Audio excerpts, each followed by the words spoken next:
인천시 옹진군에 위치한 영흥 화력발전소. 이곳에서 수도권에 필요한 전력의 25%가량을 책임지고 있습니다. 현재까지 1에서 6기를 건설해 가동하고 있는 이곳에 제6차 전력수급 기본계획에 따라 7, 8호기의 증설이 추진되고 있습니다. 총 사업비는 2조 9천억 원, 발전 용량은 1740메가와트 규모입니다.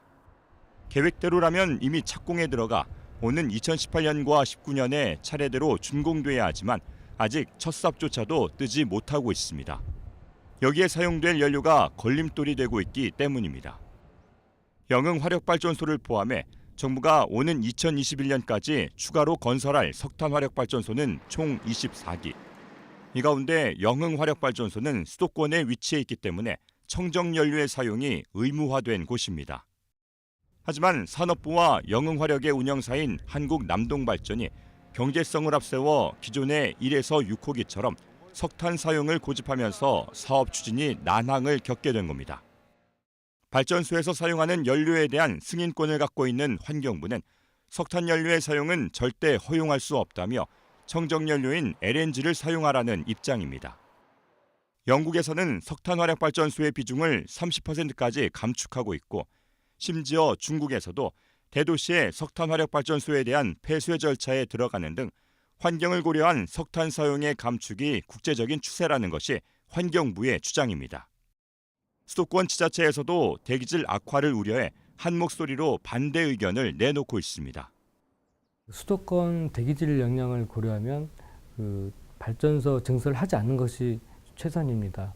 하지만 그 증설이 불가피한 경우에는 당초 환경영향평가 협의 조건인 청정연료, 즉 LNG 사용을 반드시 준수해야 합니다. 저희가 어떤 결정을 내릴 수 있는 권한은 없지만 애초에 이 영흥화력 발전소 5, 6호기 건설 당시에 환경영향평가 협의 조건을 이행하라는 게 저희 인천시의 입장입니다. 인천을 중심으로 한 수도권 지역 환경단체에서도 크게 반발하고 있습니다.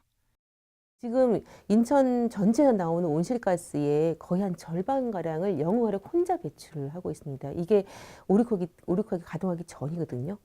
근데 7, 8호기를 또 가동하게 되면 매년 1,000만 톤 정도의 온실가스가 더 배출되게 됩니다. 환경부에서는 온실가스뿐만 아니라 미세먼지의 증가에 더 큰 우려를 나타내고 있는 상황. 지난해 국회에서 마련한 영흥화력 연료 변경과 관련된 토론회에 참석했던 아주대학교 김순태 교수는 LNG가 아닌 석탄을 연료로 사용했을 경우의 위험성에 대해 강조하고 있습니다. 김 교수팀의 연구에 따르면 7, 8호기의 연료를 석탄으로 사용할 경우 황산화물은 연간 1,213톤, 질소산화물은 872톤을 발생시키고 미세먼지도 42톤을 생성시키는 것으로 나타나 질소산화물만 393톤을 발생시키는 LNG와 대기오염도에서 큰 차이를 보였습니다. 특히 주목해야 할 것은 황산화물과 질소산화물은 전구물질이기 때문에 세계보건기구 WHO가 1급 발암물질로 지정한 초미세먼지를 크게 확산시킨다는 점입니다. 환경부에서는 오는 2024년까지 제2차 수도권 대기환경관리 기본계획을 통해 수도권의 미세먼지 농도는 30마이크로그램 이하로, 초미세먼지 농도는 20마이크로그램 이하로 관리하겠다는 목표를 갖고 정책을 추진하고 있습니다. 이를 위해서는 발전소에서의 친환경 연료 사용이 필수적인데 산자부에서 영흥화력발전소의 연료를 석탄으로 추진하면서 정부 부처 간의 충돌 양상을 보이고 있습니다. 지난해까지 환경부 주도로 수도권의 대기질 개선을 위해 투입된 재원은 4조 원 이상. 이렇다 보니 환경부의 수도권 대기질 개선 노력에 산업부가 찬물을 끼얹는 상황이 된 겁니다. 앞으로 수도권 2차 기본계획에서 2024년까지 줄이려고 하는 양이 한 10마이크로 정도가 되고요. 그중에 한 절반 정도인 5마이크로그램 정도는 중국에서 저감되는 어떤 효과를 보고 있습니다. 영흥화력이 석탄화력을 이용할 경우 앞으로 예상되는 농도는 한 1마이크로 정도가 되고요. 그거는 저 5마이크로로 봤을 때 한 20%에 해당하는. 양 부처 간의 화를 더욱 키운 것은 산업부에서 환경부의 승인 없이 석탄 연료의 사용을 추진했다는 사실입니다. 이는 지난해 11월 감사원의 감사를 통해 밝혀졌고 양 부처 간 갈등의 도화선으로 작용했습니다. 산업부 일방적으로 허가를 내준 거니까. 산업부에서는 그거 뭐 자체 행정계획이라고 법적 구속력이 없다고까지, 그러니까 환경부 아무 말 하지 말라고 그런 얘기도 했었고요. 여러모로 그때 안 좋아서 연구 차원에. 이런 가운데 최근 초미세먼지가 인체에 미치는 영향과 관련된 논문이 발표되면서 석탄 연료 변경 논란에 더욱 불을 붙이고 있습니다. 수도권에 거주하는 30세 이상을 대상으로 사망 원인을 분석한 결과 전체 사망자의 16%가 미세먼지나 초미세먼지 같은 대기 오염으로 인해 발생된 질환으로 조기에 사망한 것으로 나타났기 때문입니다.